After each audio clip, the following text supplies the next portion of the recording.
Okay, bismillahirrahmanirrahim. Assalamualaikum guys dan selamat pagi. Sebab saya tengah pagi. Okay, hari ni kita akan sambung balik untuk korang punya subtopik. Hari ni kita akan belajar pasal taburan persampelan bagi mean sample. Sebelum ni, tajuk-tajuk sebelum ni korang buat lebih kepada populasi. Sekarang ni kita akan belajar bagi mean sample. Okay, apa kaitan antara mean variant bagi populasi dan mean variant bagi taburan sampel? Okay, belajar sebelum ni populasi. Sekarang kita buat mean sample. Okay, EX ialah nilai jangkaan pemboleh ubah rawak X dalam teori kebarangkalian. Nilai jangkaan pemboleh ubah rawak secara intuitif adalah nilai purata jangka panjang pengulangan eksperimen yang diwakili. Nilai jangkaan juga dikenali sebagai jangkaan matematik EV. Purata nilai mean atau momen pertama. Oh, mesti awak semua pening amdak lah ni kan. So yang ni tak payah nak faham sangat lah. Awak just kena tengok macam mana cara nak kira je sebenarnya. Dan apa dia punya kata-kata yang bila awak tengok, oh kena kira ni. Okay. Okay, misalnya populasi dengan 3 nombor, 1, 4, 7. Populasi terhingga. Mean populasi, mean macam biasalah. Mean adalah purata. So, awak akan ambil 3 nombor ni, awak tambahkan semua, awak akan bahagi dengan berapa bilangan dia. Ada 3 kan? So, sebab itulah tambah semua, bahagi 3, awak dapat 4. Ni untuk mean. Seterusnya, kita kena cari untuk kuasa 2 kan dia. Awak kena kuasakan 2, lepas tu bahagi dengan total berapa banyak dia ada. Awak akan dapat 22. Lepas tu nak cari varian populasi, awak kena ambil nilai varian dia tu, yang tadi nilai 22 ni, awak akan tolakkan dengan nilai yang ni dikuasakan 2. So, 22 tolak 4 kuasa 2 ialah 16. So, 22 tolak 16 ialah 6. Okay, untuk kes ni dia akan terpecah kepada 2 bahagian. Iaitu yang pertama, sampel diambil dengan pengembalian dan kedua adalah sampel diambil tanpa pengembalian. Okay, apa yang dimasukkan dengan pengembalian? Contoh, tadi awak ada 1, 4 dengan 7. Okay, kalau dengan pengembalian bermakna bila awak bayangkan dalam satu kotak, awak ada 3 nombor ni. Kali pertama awak ambil, contoh awak dapat nilai 4. Lepas tu awak kembalikan balik 4 tu. So, bila kali kedua awak tarik, 4 tu masih ada lagi peluang untuk diambil. Faham tak? Itu kalau dengan pengembalian. Kalau bukan dengan pengembalian, bermaksud bila awak dah ambil satu nombor, contoh awak dapat 1, awak tak pulangkan. So, ada 2 nombor je lagi, 4 dengan 7. Boleh faham? Okay. Kalau dengan pengembalian, bila awak ambil 1, awak akan ada partner lagi sekali untuk 1, untuk 4 dan 7. Sama juga 4, awak ada partner lagi 1, 4 dengan 7. Dan 7 pun ada partner yang sama juga, 1, 4 dengan 7. So, nanti kat sini awak akan nampak ada 1, 2, 3, 4, 5, 6, 7, 8, 9. So, ada 9 kebarangkalian awak punya result nanti. Sebab tu kat sini bilangan sampel 9. So, nanti bila kita kira total dia kata tadi kan, kita tambah semua kan. So, yang X ni awak akan tambah, awak akan dapat 36. Lepas tu awak puncakan kuasakan dia ke punca, awak dapat 171. Okay, untuk cari purata, total semua X tadi yang kita kira dapat 36 kan. Kita bahagikan dengan 9 yang sampel yang tadi tu. So, awak akan dapat 4. Lepas tu untuk X kuasa 2, total tadi awak dapat 171. Lepas tu awak akan bahagikan dengan 9 juga. So, awak akan dapat 19. Nak cari varian, awak akan dapat nanti 19 tadi yang ni, awak akan tolakkan dengan 4 ni kuasa 2. So, 19 tolak 4 kuasa 2 tadi 16. Awak akan dapat 3. 3 ni adalah varian. Okay, untuk pengembalian, untuk cari sisihan piawai dia, awak kena bahagikan dengan berapa total sampel tadi. Ada 3. Ada 2 je. Lepas tu, awak akan dapat 3. 3 ni belum settle lagi. Awak kena puncakan kuasa. Puncakan kuasa 2 untuk dapatkan sisihan piawai. Macam sebelum ni kita belajar, ada variance. Nak dapatkan sisihan piawai, awak terus punca kuasakan. Tapi untuk sesi pengembalian ni, awak kena bahagi dengan berapa total N awak tadi, 2. Macam dia bagi kat atas ni, N2. Lepas tu baru awak punca kuasakan dia dengan 2. So, nanti dapat punca kuasa 3. Itu adalah sisihan piawai bagi contoh pengembalian. Okay, seterusnya, sampel diambil tanpa pengembalian. Okey, kalau tanpa pengembalian macam saya kata tadi, awak ada 1, 4 dengan 7. Kat sini kalau awak dah ambil, awak tinggal 4 dengan 7. Kalau sini awak dah ambil, awak tinggal 1 dengan 7. Kalau sini awak dah ambil, awak tinggal 1 dengan 4. So nanti awak ada kat sini ada 6. So bilangan sampel 6. Boleh faham? Okey, sama juga. Dah ada partner ni, awak kena cari X dulu. Awak dapat 24. Lepas tu X kuasa 2 semua ni awak dapat 105. Nak cari min, total tadi awak dapat adalah 24 bahagi dengan 6. So awak akan dapat 4. So min awak 4. Seterusnya X kuasa 2, awak ada 105 bahagi dengan berapa total tadi? 6. So awak dapat 17.5. Nak dapatkan varian, awak ambil 17.5 tadi tolak dengan 4 kuasa 2. So awak dapat 1.5. Ni adalah variance. Untuk dapatkan sisihan piawai, ni formula dia. Varian T bahagi dengan N. Berapa banyak tadi? Awak ada 2. Lepas tu N tolak 3. N tolak 1. N ni yang besar ni adalah N untuk populasi. Populasi ni awak ada 3. Iaitu 3 tadi. 1, 4, 7. Ni populasi asal.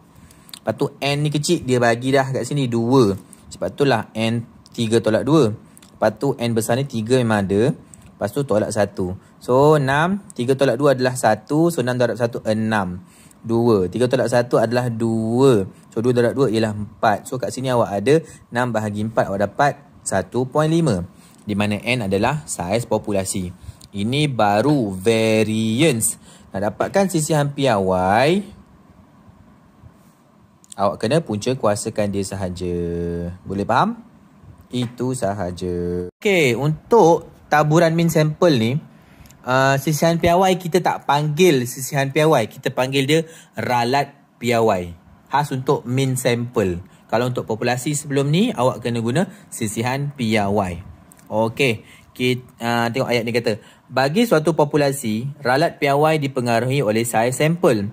Semakin besar saiz sampel, semakin kecil ralat piawai dan artinya min sampel semakin menghampiri min populasi.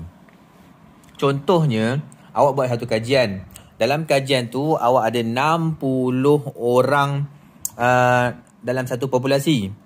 Kali pertama awak pilih untuk buat kajian, awak cuma pilih mungkin 15. So, ralat piawai dia mungkin besar.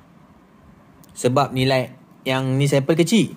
Lepas tu awak tingkatkan kepada 30. Oh, lepas tu ralat piawai dia makin kecil pula. Sebab tadi kan dah besar. Makin mendekati kepada nilai asal populasi, semakin kecil awak punya nilai ralat piawai. Boleh faham? Bagus. Okey, kita pergi kepada latihan 10. Okey, latihan 10 dia kata, suatu populasi terdiri daripada nombor 1, 2, 3, 4. Sampel A bersaiz 2 dan sampel B bersaiz 3. Diambil secara rawak dengan pengembalian. Cari min dan varian. Kedua pula B, cari ralat piawai bagi min sampel A dan min sampel B. Okey, yang pertama, dekat sini, min dan varian populasi bagi yang ini. Okey, aduh. Okey, min adalah 1, 2, 3, 4 bahagi 4. Sebab saya kata tadi 4 kan, so dapat 2.5. 4 ni sebab ada 4 bilangan. Yang ni kita tambah semua dapat 2.5. Lepas tu varian dia, awak puncakan kuasa semua. Kuasakan 2 semua, lepas tu bahagi dengan berapa banyak. Tolakkan dengan berapa tadi? 2.5. So awak akan dapat 1.25. Ini adalah min dengan sampel. Untuk yang ni je tau. Dia tak kata untuk sampel A ke sampel B. Yang seterusnya baru betul. Okey. Kat sampel A dia kata N sama dengan 2. Kalau N sama dengan 2, awak just ambil tadi varian 1.25 ni, bahagikan dengan N dan punca kuasakan dia. Mana kalkulator? Okey. Varian kita ada tadi 1.25. 1.25. Kita bahagikan dengan N dia. Dia kata ada 2. So, bahagi 2. So, sama dengan 0.625. Lepas tu, awak kena punca kuasakan dia untuk cari ralat piawai. So, punca kuasa, tekan answer. Sama dengan 0.7905. So, kat sini 0.7906. Sebab awak bundarkan. Boleh faham? Okey, bagus. Seterusnya, untuk sampel B, dia kata N sama dengan 3. Sama juga. Ambil 1.25. 1.25 1.25 bahagikan dengan 3 sebab dia bagi N dia 3. So bahagi. Cepat. So awak dapat 0.4166. Lepas tu tak habis lagi, kena punca kuasakan dia. So punca kuasa tekan answer sama dengan 0.6455. Boleh faham? Cun. Guys, kita pergi pada contoh 13. Okay, contoh 13 dia kata sini, suatu sampel rawak bersaiz 20, N kecil, diambil daripada suatu populasi normal dengan min 60. So U. Dan varian 16. So varian punya simbol. Kat sini kata tentukan taburan bagi min sampel. Kalau taburan min sampel bermaksud awak kena ubah daripada X kepada X ada garis. Dia akan jadi macam ni. Ni X asal awak. 60 adalah min. 16 adalah varian biasa. So nak ubah kepada tu macam sama juga. Min dia still sama. Cuma varian awak kena bagi dengan berapa banyak sampel awak ada. So sampel awak ada tadi ada 20. So 16 bagi 20 awak dapat 0.8. So settle untuk soalan A. Itu sahaja. Dia kata sini tentukan ralat piawai bagi min sampel. Kan tadi kita dah belajar. Awak dah buat 16 bagi 20 dah settle. Nak dapatkan ralat piawai, just punca kuasakan dia sahaja. So punca kuasa 0.8. Awak akan dapat, tekan kalkulator, punca kuasa 0.8. Kan dapat 0.8944. 0.8944. Okey guys, kita pergi kepada soalan C. Soalan C dia kata cari kebarangkalian bahawa min sampel kurang daripada 59.